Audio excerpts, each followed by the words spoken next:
Bonjour, je m'appelle Sébastien Dominique, je suis chirurgien urologue à Paris et je vais vous expliquer en quoi consiste une urétéroscopie dans le cadre du traitement des calculs rénaux.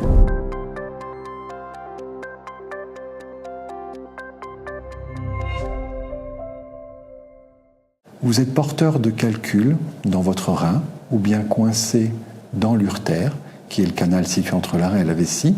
Ces calculs sont jugés menaçants par votre urologue ou bien refuse de s'éliminer et celui-ci vous préconise un traitement par urétéroscopie. Eh bien, de quoi s'agit-il? L'urétéroscopie est une intervention chirurgicale. Elle se réalise dans l'immense majorité des cas en chirurgie ambulatoire, c'est-à-dire qu'on arrive le matin à la clinique, on est opéré, on est gardé quelques heures en surveillance et en fin d'après-midi, on peut rentrer à la maison. Dans certains cas, votre urologue peut estimer nécessaire de vous garder une ou plusieurs nuits après la procédure, mais ce n'est pas le cas général. Il s'agit d'une procédure qui s'effectue en général sous anesthésie générale, donc vous ne sentez rien, vous dormez. Durant l'intervention, que va faire votre chirurgien urologue? Eh bien, il va faire une procédure qu'on qualifie d'endoscopique, c'est-à-dire qu'il n'y a pas d'incision, il n'y a pas de cicatrice, il n'y a pas d'ouverture. L'urologue va introduire une caméra par le canal urétral, qui est le canal par lequel vous faites pipi. Il va remonter le long du canal de l'urètre, arriver dans la vessie, qui est l'organe de stockage des urines, et continuer son chemin à rebours pour s'engager dans le canal de l'urtère, qui est le canal qui mène jusque dans le rein. Si l'objectif de la procédure est de traiter un calcul coincé dans l'urtère, il va remonter jusqu'au calcul avant d'initier son traitement. S'il s'agit d'aller chercher des calculs jusque dans le rein, la caméra va progresser plus loin, jusque dans le rein, et identifier les différents calculs à traiter. Une fois qu'il est devant sa cible, que va-t-il faire? Eh bien, il y a plusieurs options. Soit les calculs sont de petite taille, et à ce moment-là, il peut s'en saisir à l'aide d'une pince et les extraire précautionneusement. Souvent, lorsqu'on vous propose ces procédures, c'est que les calculs sont un peu volumineux. Et il est, dans ce cas-là, impossible de les extraire en un seul morceau. Le chirurgien va donc pratiquer à ce moment-là une fragmentation du calcul, c'est-à-dire qu'il va le casser en plusieurs morceaux.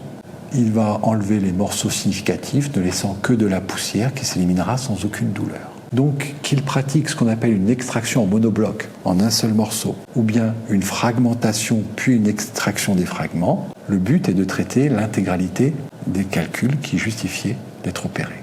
Une fois qu'il a fini son opération, le canal de l'urtère, qui est un canal extrêmement étroit, va quand même être un peu enflammé. Et quand un canal de l'urtère s'enflamme, c'est comme une narine quand on a un rhume. Les muqueuses vont s'épaissir et les narines vont se boucher. Donc après l'opération, on peut avoir le canal qui est bouché non plus à cause du calcul, mais à cause de l'inflammation post-opératoire. Et qui dit canal bouché dit douleur post-opératoire.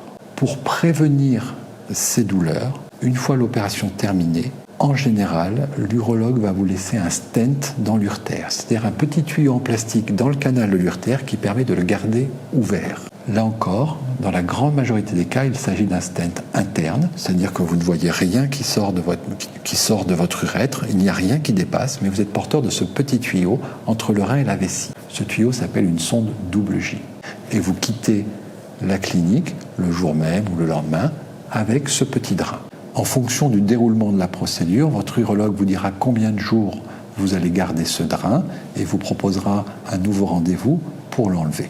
Je vous rassure, l'ablation du drain ne nécessite pas de repasser au bloc opératoire. Cela se fait sous anesthésie locale et ça prend 1 minute. Ce n'est pas forcément toujours très agréable, mais je vous rassure, et je pèse mes mots, c'est éminemment supportable. J'espère avoir éclairé vos lanternes, avoir répondu à vos interrogations sur cette procédure. Pensez à liker cette vidéo et à vous abonner pour être tenu informé des prochaines publications. Merci.